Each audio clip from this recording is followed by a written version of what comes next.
Loading. Right, and we are back. How's it going, everybody? Thank you for joining us again at the Mindful Mentality Podcast. I'm your co-host. But before we get into that, let's give a little countdown.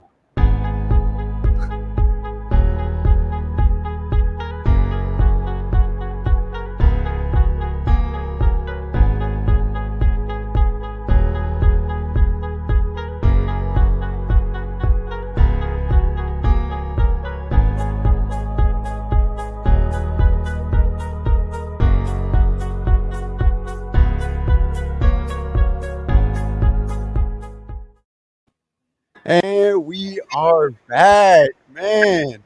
Feels good to be back another day in life. I'm your co-host, Mr. Caleb Rosenberg, as always, joined by Mr. Daniel Uribe. Man, how are we doing? Oh, what's good? Living a beautiful life as always. Of How you doing, course. bro? Man, we're doing good. We're down a member today. Mr. Young Will Campbell had to attend to some family business, which, as we all understand, is the biggest thing in our lives. So, with that being said, Daniel's going to go ahead and break us down real quick. 1 second, guys. And it looks like we got another guy joining us today. You want to say hi? What's your dog's name? His name is Diggs. As you guys know, we talked about him on season 1 of the podcast a little bit, and Daniel's got Shaq and Kobe. We're trying to get a couple young ones himself. Okay, ready to go. All right, go ahead. All right, for you guys that haven't been here today at the Mindful Mentality Podcast, our goal is to help 1,000 people improve their mindset by changing their paradigm to break generational patterns. This podcast is to encourage and help everyone live a truly prosperous lifestyle and to show you the power of writing your own story. If you find any value throughout the show, please help us get this message to other people looking to improve their mentality. Thank you, guys. And let's get started, y'all. Yes, sir. So, Daniel, who do we have as a special guest today? Well, I would love for her to introduce herself. She's from NASA to a life coach, Mayim Vega. Hi, thank you so much. I'm very honored to be here. Thank you for sharing your time. I know that time is the most precious thing we have, and man, I feel old. I know you guys are. How old do you think I am? Can you guess? You are 28. Oh wow, you think I'm 28? That's awesome. Okay, wait, can I guess you guys' ages? Please. Okay. So I know you both have families, right? Not in the way that most people would think. We have family, but not kids of our own. Oh, okay. Okay.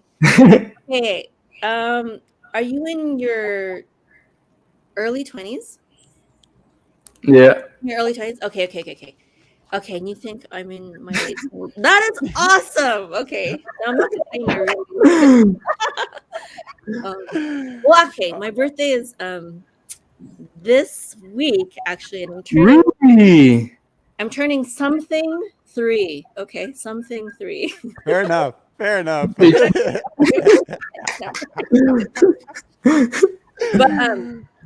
But I have 7 children. So Wow. Yeah, anyways, so I wanted to be on your podcast because I liked your description, and even like what Daniel just said right now, and I listened to a few episodes, and I'm just trying to get out there and promote my business, and like I could spend my money on like advertising, like giving my money to Google and Facebook and stuff like that, or I could go and talk to people and the people that they serve, right? Because you serve people on your podcast, you're serving people, you're giving them information, which is like one of the most valuable things in life also is information. I'm sorry, can I ask a few things about you guys too? You guys know that you have biblical names, right? I've heard that before. Yeah, Will is actually very biblical himself, so we hear a couple of times from him. Okay.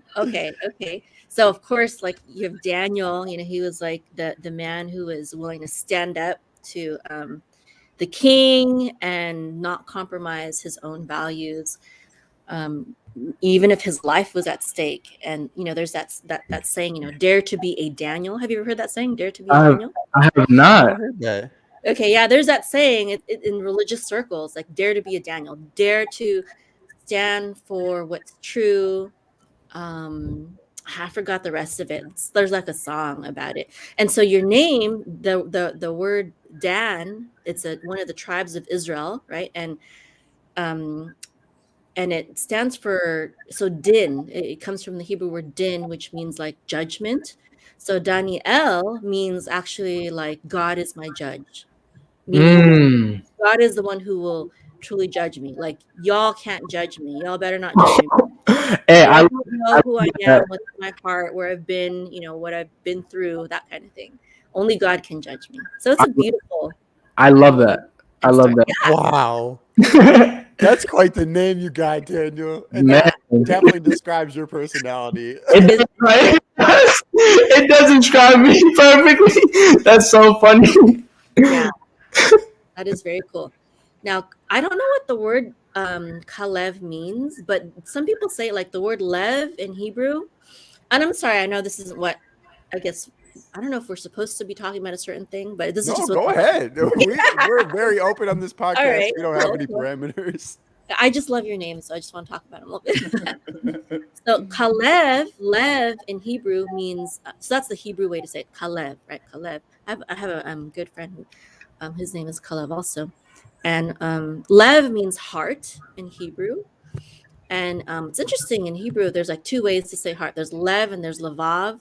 And they say that's because, people have like two hearts, two sides to them. They can be like double hearted. They can have like a darker side and like a lighter side. And it's both, they're both you. And then kalev is the word ka is kind of like, it means like, I think. It means like. So like a heart or something. I'm not too quite sure about it, but I know that part of your name comes from the Hebrew word for heart. And Kalev was about the story about Joshua and the 10 spies. Okay.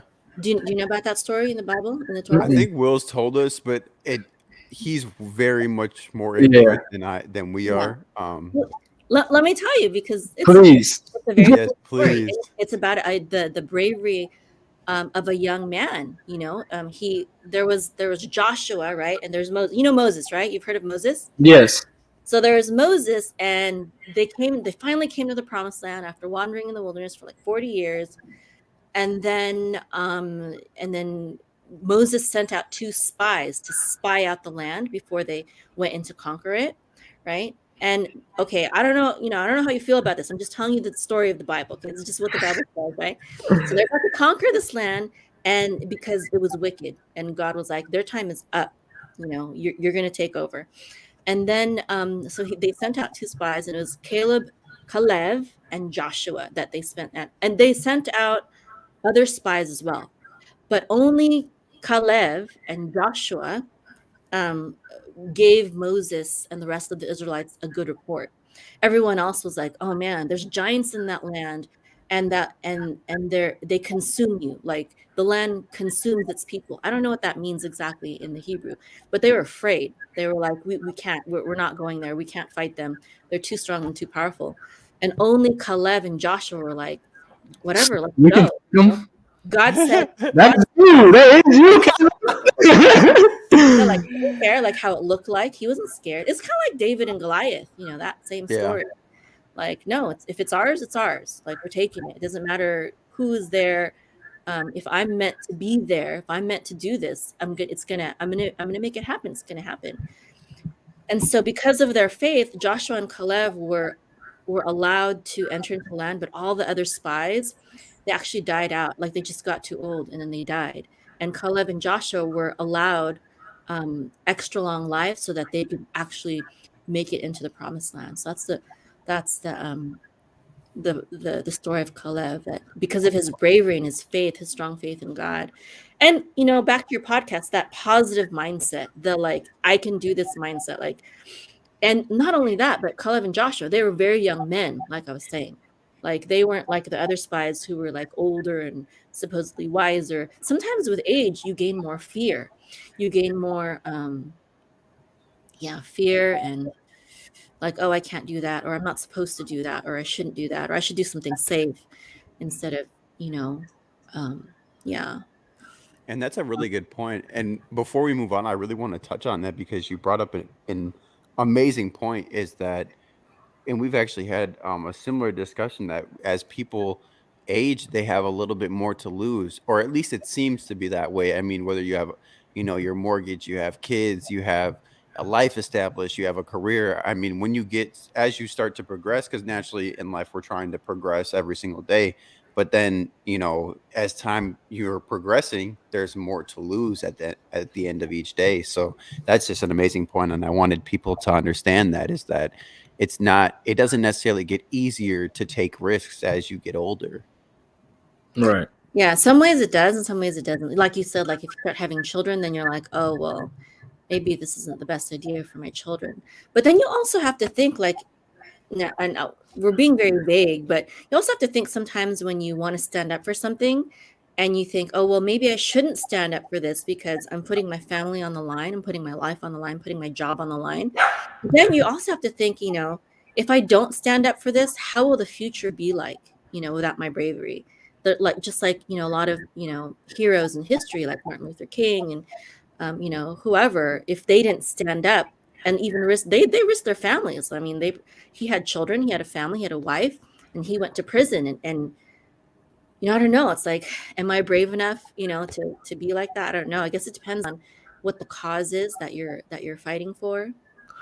Right, and I see that like you say, taking that risk is going to be very scary, but I think at the next side of fear is where triumph is. Mm. You know what I mean? If you're so scared to get something, it's like I feel like it's your body telling you to act on it. Mm-hmm. You know what I mean? Mm-hmm. Kind of like an adrenaline rush. Yeah. Some people they take that adrenaline rush and they're like, oh, I'm scared. But for me, like when I approach scary things and I get that adrenaline rush, I'm like, oh no, this is my body giving me energy to do Excitement. something mighty that I wouldn't normally be able to do had I not received that adrenaline rush. Yeah. Ooh. Yeah. Take that fear, turn it into excitement. Yeah, because like in nature, animals, when they get that rush, that same hormonal rush, they're either fleeing from an animal or they're fighting. And when it comes to a mother animal, they'll flee.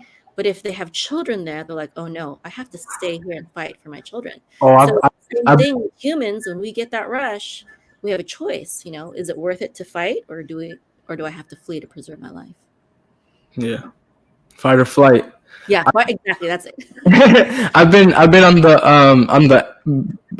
both sides of fight or flight myself, and you were speaking of an animal. If you see a mother with her puppies, she's gonna be super protective over them. Mm-hmm. But like you said, if she's alone, sometimes she just might run. Yeah. And I think that's also something that a lot of people have a tough time understanding is that fear is a natural body reaction.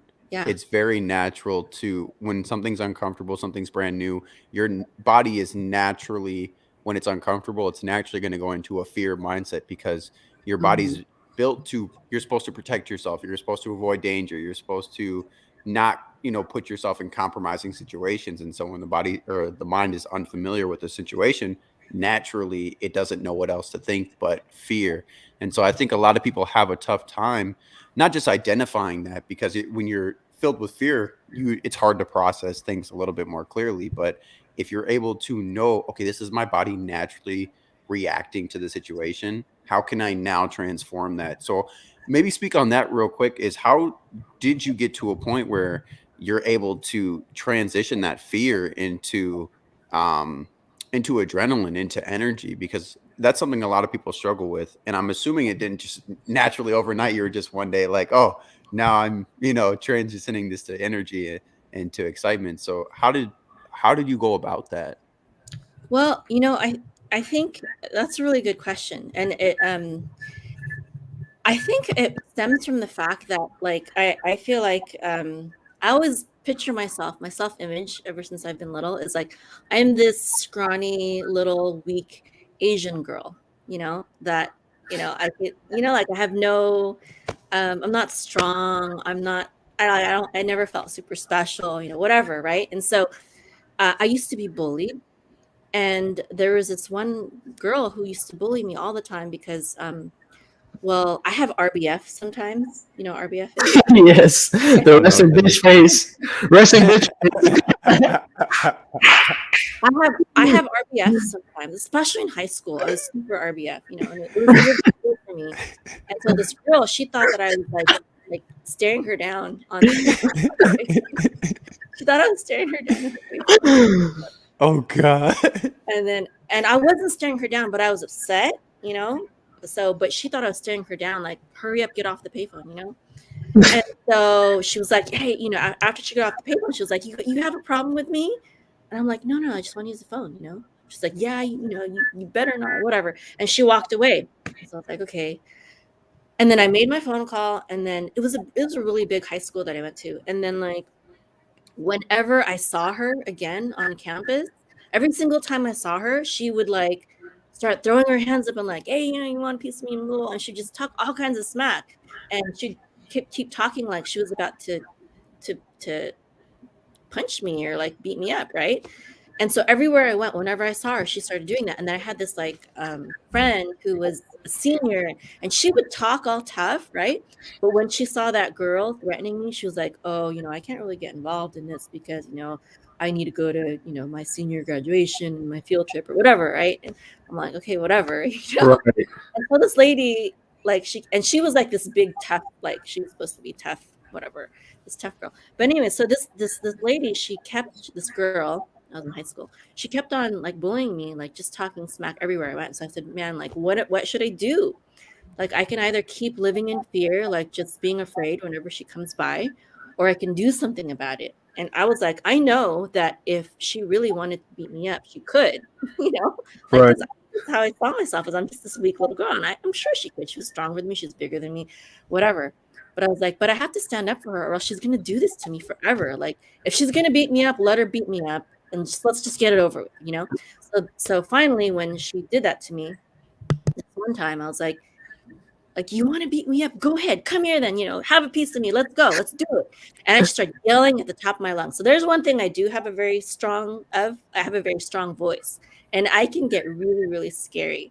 And so I just yelled at the top of my lungs, just kind of calling her out and saying, come on, let's do it. Let's go. Let's go.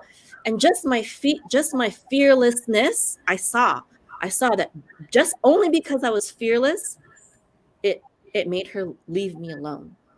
And so I was like, so this is a secret. This is a secret in life, is to have no fear. Even if you are the underdog, even though you are the weak one, if you simply display no fear, a lot of times people will leave you alone, and you will conquer things simply for your fearlessness, not because you are better than anyone or stronger than anyone or anything like that, but because you have fear. And people think it's like poker face, right? It's like the same thing. It's the same concept, poker face. Like, oh man, she's fearless. She must know like karate or something, or Krav Maga, or like she may look small, but maybe she's really lethal. Like, I don't know. So yeah, and that was, I think, one of my first lessons of you just shouldn't be afraid. The Bible says, have no fear. If you know that what you're pursuing is good and right, and you're not trying to hurt people, I believe that you don't have to fear. God will be with you. If you're trying to build a business, for example, if you're trying to heal yourself of something, you shouldn't fear. You shouldn't act in fear, because actions taken in fear will usually be taken advantage of by someone. People will take advantage of those who seem weak and fearful. Agreed. That's true.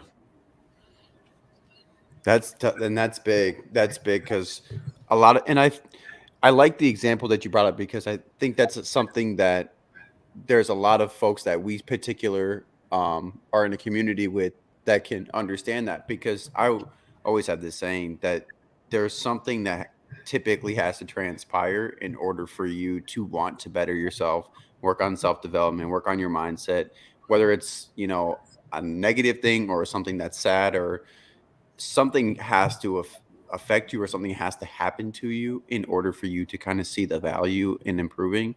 And I just love that example because it just shows that fear is all in the head. And I think that's what a lot of people have a tough time grasping, is it feels like fear is consuming your entire body, and that it's just like everywhere in the moment. But if you really think about it, it's something that your mind is just telling yourself, and that's all that it is. Well, and if you see it that way, it's like your mind is always going to try to stop you from doing what you really want. You know, the mind works at a negative rate. Like we've talked about this. Like for every one negative thought, you need 3 positive ones. Mm-hmm. Man, you were gonna say something. Me? Yeah, I thought you were gonna say something before I spoke. No. I'm just thinking, why you're right. I would say even maybe more for every. I've heard like you need like 7 or 8 or 9. Makes sense though. Yeah.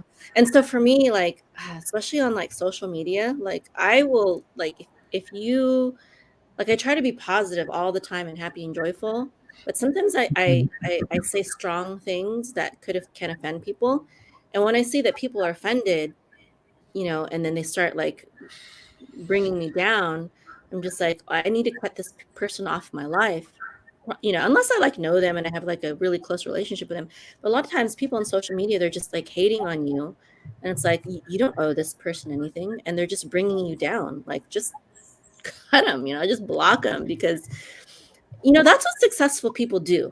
They surround themselves with people that will lift them up and support them. And a lot of times that means you have to get rid of some of your friends, because usually the more friends you have, the more people are feeding your negativity. You know what I mean? Because most people are negative by default. Wow, it's a law of averages if you think about it. Because like you were saying, the more people you have, you don't know who's positive and who's negative, and who's going to be feeding off you. Yeah, and if you see someone that's like going rogue, like hating on you, it's like why put up with it? A lot of times people are like, oh, you should just put up with it, and it's like, why? Like, my life is too short. I want to be with people that lift me up, because there's so few people that will do that. I have to guard myself, and I have to guard my family. And I think people are oftentimes afraid to walk alone, or to walk like, maybe not alone, but with just a few people. But I think that's really where true power and joy is when you shut out all the negative voices in your life, and you only listen to the ones that will help you. Does that make sense? I think that's It makes perfect sense. And I'm ecstatic right now, because these are things I don't know if you picked up on. I guarantee Daniel picked up on this, is that it's so wild that each professional in different industries that we talk to about these topics, we all say, including ourselves, have said the same thing in a different context, to where Daniel preaches this on the daily: protect your peace, protect your energy, don't be afraid to cut people off. And it's just the way you broke it down the whole time, I was just getting so giddy inside, because it's something that we so many times, and it's a point that I really want people to really get just driven home, because it's so critical to, again, your life is too short for you to just put up with. I mean, I've cut off family members, best friends for years, because it just didn't align with either what I had going on in my life, or they didn't want to improve, or they were just draining me emotionally and just mentally, And so you have to remove yourself. And again, that's something Daniel preaches every single day: is don't be afraid to be by yourself. Sit in a room. Keep going. Yep, go ahead. No, I was gonna say, like, I completely agree. Like Kayla was gonna say, sit in a room completely by yourself. Keep asking yourself why. Why do you do this? Why do you want to continue doing what you do? And yeah, don't be afraid to walk a lonely road, because that's where leaders are created. Mm-hmm. Once, because before when you move yourself from that situation and you are completely alone, you get to have that sense of self and to find who you truly are. Because there's Yeah. nobody around you that's gonna be giving you any outside influences. It's just gonna be you and your mind. Right. You need time alone. Yeah, absolutely. That's the problem is when you're always around people all the time, you're just being influenced by everyone. So you really need to just spend time alone and time with your thoughts. And I'd say, time with God as well, to time with things that will strengthen you and empower you. Mm-hmm. So I want to kind of connect that to, my school and stuff like that. So so I have a health coach certification school where we teach the art of holistic health and healing. And that includes life coaching, holistic health and life coaching.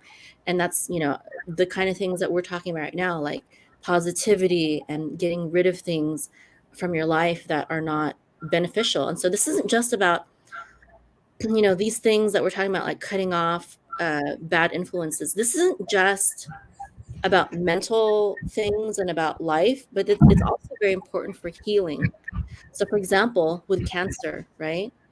Let's say someone gets cancer. Well, if you go to a regular medical doctor, they're going to say, well, you have to take radiation or you have to take chemotherapy. And Mm-hmm. a lot of people, what happens is they start taking the radiation or they start taking the chemotherapy and they feel something inside.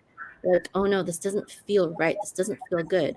When I take the radiation, it makes me feel like crap, and isn't it supposed to heal you? You know what I mean? And Yeah, it makes you even sicker sometimes. From yeah, from people that I've heard, and I've had family who are cancer patients, and they definitely said that chemotherapy was not it. right, right. So chemotherapy, the problem with chemotherapy is that it kills the cancer cells, but it also kills your cells. And what they're hoping is that it'll kill all the cancer cells before it kills too much of your cells. So it's like poisoning you and hoping that you'll survive the poison. But that's not what here's the problem is that's the standard medical model. But think about it. Did you get cancer because you didn't have enough radiation in your life? Did you get cancer because you didn't have enough chemotherapy in your life? No, absolutely not. So this is like, when we're talking about mindset, just like we have to think about things, we have to think about, the standard medical model. And if I could tell my story, of how I kind of got into this holistic health and healing, and including life coaching. And life coaching is a very important part of it because that's about mindset, right? That's a very important part of success, not only in business and life, but also in healing. So what happened Agreed. was, I had two children, right? I had two babies at that time, and I started getting terrible migraine headaches. And before that, I didn't even know what a headache was. Like, I had never felt it before. And then all of a sudden, I started getting migraine headaches. And I already had two children, but my headaches were more painful than childbirth. Okay, and I never took any medication or anything. So I thought I was gonna die. I Oh thought my gosh. that I had like something, like my head was gonna explode from these headaches. It was really, really bad. And so I Wow. told my husband to rush me to the emergency room, and I spent like 15 or so hours there with our babies in the middle of the night. And they took a whole bunch of tests and blah, blah, blah. And then the doctor talked to me and she was like, we can't find anything wrong with you. So we'd like to do the CT scan to rule out the possibility of a tumor in your head. So I was like, okay, well, how much does it cost? And she's like, well, $2,000, I think. Well, I ended up spending $4,000 on the whole night with the emergency room and everything. And that was like back in like 2005 or something. So I'm sure it'd be a lot more expensive today. Probably about, Oh yeah, it's Of way course more it can. expensive now. But yeah, but that's so they couldn't find anything wrong with you at the hospital, and yeah, they're supposed to know the human body more than anybody else. exactly. And she's like, there's nothing wrong with you. After the CT scan, they're like, oh, you just have a bad headache. And here's some strong painkillers. I'm like, okay, thanks. And so I took their painkillers, but it didn't work. It didn't it was still bad, and they just kept getting worse every single day. And so that's when I was like, okay, you know what, that's it. I'm not gonna listen to these doctors and these nurses and my friends. They were like, oh, just take Tylenol, more Tylenol, extra strength Tylenol, aspirin, whatever. I'm like, no, no, no, no, no. You guys, whatever you're telling me to do is not working. So that's when I started studying, naturopathic herbalism. And eventually I found that it was like there was a holistic approach, a multifaceted approach. First of all, I was trying to go vegan, and that was very, very bad for me. I didn't know that it was bad for me. A lot of people act like being vegan is like the best thing in the world and super healthy for you. Well, for me, it was causing these massive migraines. So, like, don't let anyone tell you that you got to stop eating meat to save the world. It's like, well, you might kill yourself doing that. You know what I mean? Wow. Yeah. I did not know that. I know a lot Yeah. of. Yeah. Wow. Well, there's some people that do great with a vegan diet. Like I have a friend, I have an African American friend. He does great with a vegan diet, low salt, mostly raw. And then he has an Asian wife who does best with a keto diet, eating keto and lots of fat and meat. It has to be good quality fat and good quality meat, though. Right. Avocados, and good oils. Yeah, Not. good not oils. yeah. Not French fries or burgers from McDonald's or anything like that. So anyways, but everyone tells you that, oh, you have to do things this way. You have to go to the doctor and you have to do whatever the doctor says. But I was like, no, I'm not doing that. And that's when I started studying. And then I learned how to heal myself and cure myself. And then I started helping other people, and then I started getting even medical doctors who would come to me and they admit, they're like, yeah, the modern medical system is broken. We need to learn. If you find a good holistic doctor, it's not because they learned holistic health and healing from medical school. They did that learning on their own, because in medical school they don't teach you that. They teach you pathology, they teach you how to diagnose and treat disease and human anatomy and physiology. But the only way they mostly learn to treat people is through drugs, and all of those drugs have side effects, which will get you to need another drug and another drug and another drug. And then the third leading cause of death in America Overdose. is No. iatrogenic errors. And this means errors caused by the medical system, by doctors itself. It is the third leading cause of death in America because of Wow. the medical model that they use. They're like, here's a pill, but this pill has side effects. So, and they never say, like, listen. So the cure for me was take some vitamin B12, stop being vegan. You need to eat some meat and dairy, okay?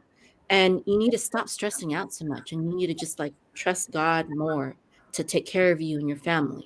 Stressing out way too much. And this medical doctor and all the nurses in the hospital, all the doctors and their expensive CT scan equipment, stuff that they made me do. Doctors spent $150,000 to $400,000 in medical school. Why couldn't they tell me to take vitamin B12? Why didn't they ask me, what is your diet like? Why don't they know these things? There's Wow. something wrong. There's something seriously wrong that they have these degrees. Like people that have degrees, oftentimes I'm like very leery of them. I'm like, that might mean that you are thoroughly brainwashed by the medical system, by the Agreed. whatever system. Yeah. Like, sometimes degrees just means you are super trained in that thing, which means that that's like your church, that's like your religion. Right. And Oftentimes things. even those people, like, they don't even, they, like you said, they're so trained into it, they don't even do their own. They don't, like, they don't bring their own thoughts into it. They don't do their own research. They just listen and do as said. Yeah, exactly. Like you said, like, how does a doctor not know to ask you about your diet? How does a doctor not know that you need B12 in your system? Exactly. A All doctor, they know is, strong painkiller. It's like $4,000 for that. It's like that's garbage. Yeah, and It's it's crazy. crazy because they're indoctrinated to Yeah. follow that, and they truly believe. See, that's the thing that I've always had as a theory, and I know this should probably be a topic for like 4 days straight, but I just wanted to add this in there. Like, I think that the just in general, that industry, biopharmaceuticals, it's designed in a certain way that's not for our people, the better health of our people. It's designed to keep them coming back. It's designed to keep you on the hook. And Yeah. I genuinely think doctors have been indoctrinated to think that they are doing us a service. That's Yeah. the most dangerous part, is that I think there are, obviously there's malicious people in every industry, but I think that the majority of doctors aren't, like, they don't have malicious intent. They just truly are indoctrinated to believe like we're actually helping people. But Right. it's such a bigger picture than that. So it's tough when they're not even aware. Right, and there's this famous quote by Dr. Sebi. He had passed away last year. He like, Dr. Sebi. Yeah. So one of his quotes was, and I have it right here: "A society that keeps cures a secret so they can continue to sell medication for huge profits is not a real society, but a huge mental asylum." Wow, that's powerful. Yeah, he was Yeah. awesome. That's good. So what Caleb was saying about big pharma, it's kind of they're more worried about their own well being than the people's well being. You know, Yes, absolutely. because they're gonna charge you $4,000 to go to the hospital and they didn't even figure anything wrong with you. Mhm. And that's not the first time Crazy, I've right? heard a circumstance like that. I know various people who have gone to the doctors, several different doctors, haven't found a cure, or they couldn't even discover what was wrong with them. And that's kind of what really, I had a best friend that happened to a while back. And that was probably my ticking point where I was like, okay, something's not right here. If you have all this training, all these resources, all these education degrees, and again, resources, the abundance of resources in the medical field is just absurd. And Expensive so, medical equipment, but they're using it for, like you said, profit to yeah, keep people coming, you know. Yes. Like another example is urinary tract infection. You know, I made a video about this. The number one cause for urinary tract infection is the E. coli bacteria, which is most people get it from bad chicken. Oh, wow. Bad chicken. And what happens is if you go to the doctor to treat yourself for E. coli, they'll give you antibiotics. And that will certainly kill the E. coli bacteria. However, now there's other causes for urinary tract infection, but this is the number one cause is the E. coli. So when they give you the antibiotics, what happens is it kills your good bacteria. It destroys your gut health.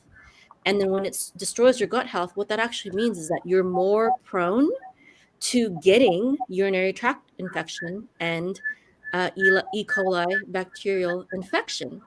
And so the very cure that they're giving to you is actually causing people oftentimes to get recurring urinary tract infections. And they have to keep giving the antibiotics, which lowers their immune system.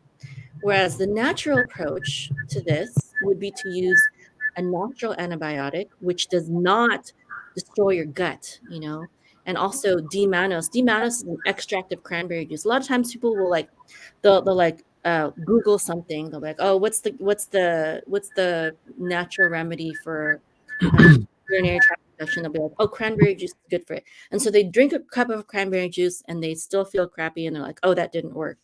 And it's like, well, that's not enough. That has to be like you have to fast on cranberry juice, or you have to take an extract, which is the D-mannose, which is it takes the most powerful part of the cranberry juice that helps you, and it heals you. Like you need an extra boost, not just drinking one cup of cranberry juice. And then you also have to take very good care of your gut health. There's also very powerful antibiotics, such as garlic is a very powerful antibiotic. There's a lot of different things. But another thing is you got to stop eating bad foods that can have E. coli. So standard chicken, normal chicken, if it's not organic and grass fed, and if it's not kosher, whatever, if it's not good quality meat, it's going to be unhealthier for you, and it's going to be more prone to causing disease for you. Instead of, meat is good for you, but if you're eating bad and diseased meat, it could actually contribute to illness. So, and why do we have bad meat in the stores? Again, it's because of corporations who want to, instead of yeah. simple feed us, Profits. maximize their profit, so they treat their animals as crappy as they can so that they can get more bang for their buck and sell that cheap meat to us, and then we eat that meat, and then we get sick, and then we need their crappy medicine that makes us more sick. I mean, it's like a cycle, and we have to break out of that cycle. We have to be, I think it takes courage. We're talking about fearlessness. Sorry, Yeah. So talking about breaking out of a cycle, I want to bring it back to like more about you, and courage. So you were in NASA. You're a computer engineer, I believe. computer scientist / engineer. Yeah. Computer scientist / engineer. What was that like, and why did you decide to leave? Because that takes a lot of courage to leave such a good job to create something for yourself. Yeah.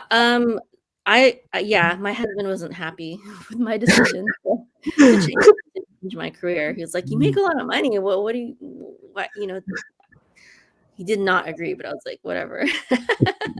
I then it's not his decision. Huh? It's not. It wasn't his decision, right?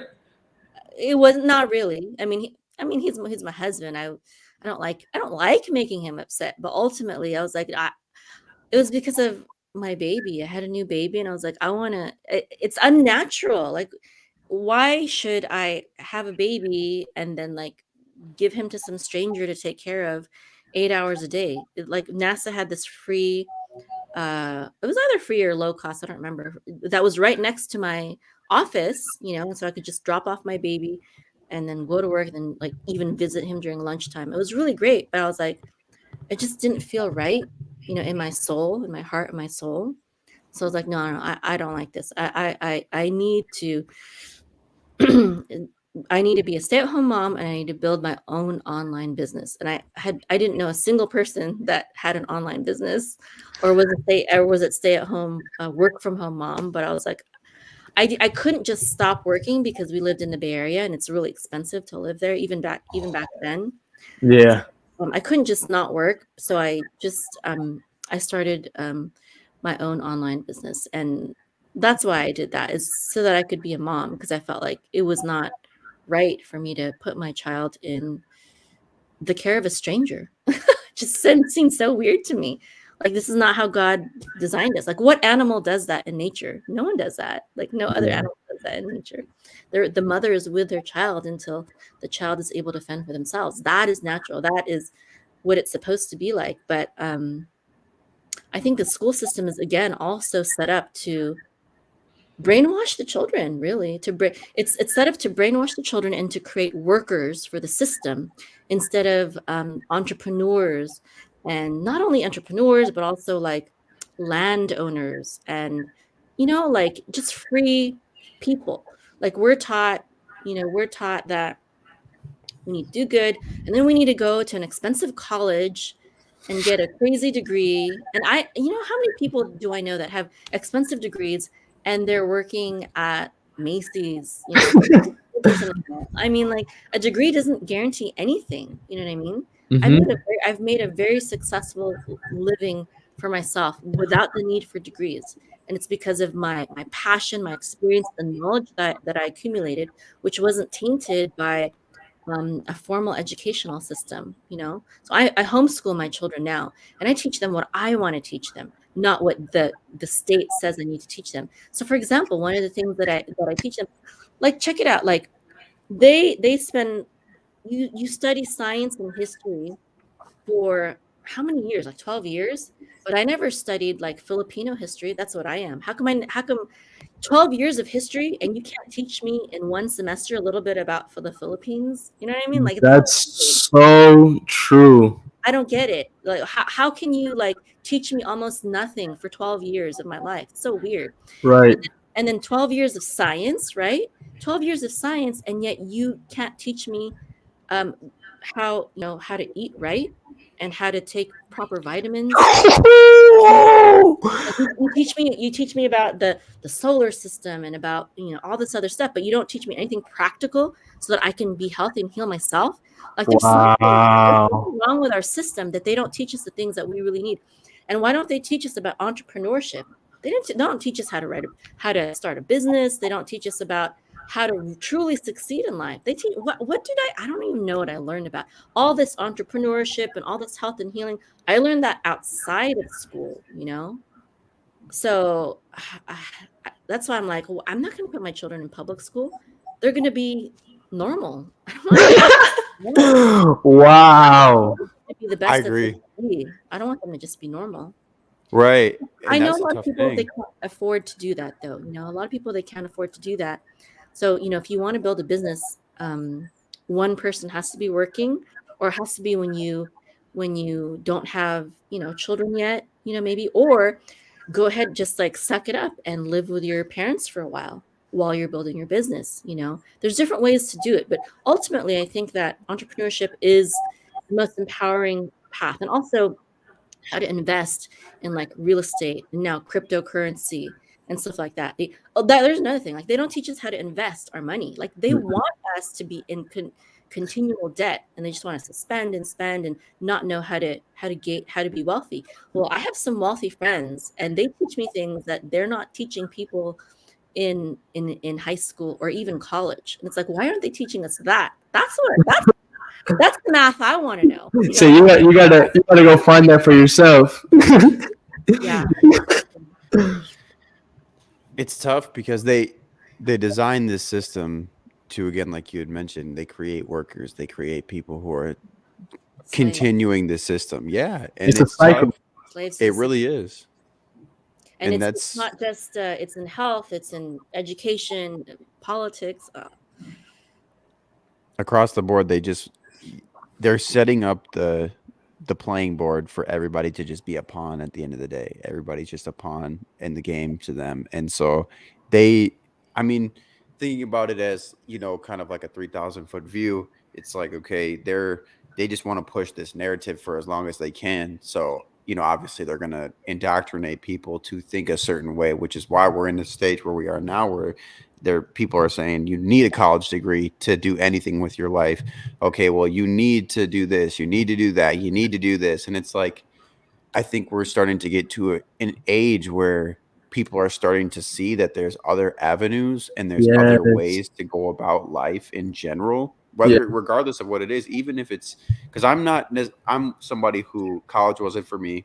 I dropped out after 2 semesters because that feeling of just sitting somewhere or being somewhere in an environment, and in your heart and in your soul that this doesn't feel right. I can't necessarily put my finger on it exactly what it is, but I know it doesn't feel right, and I know I don't belong here. So then I left. But I always told people, just because college wasn't my thing, I'm not saying college is worthless. If you're going to be a No, no, no. teacher, you're going Yeah. to be, a lawyer. I think those Right. types of things, college can be great. But other than that, I think technical schools, trade schools, Yeah. community colleges, I think those are amazing programs. I think people should look into those prior to looking into a 4 year.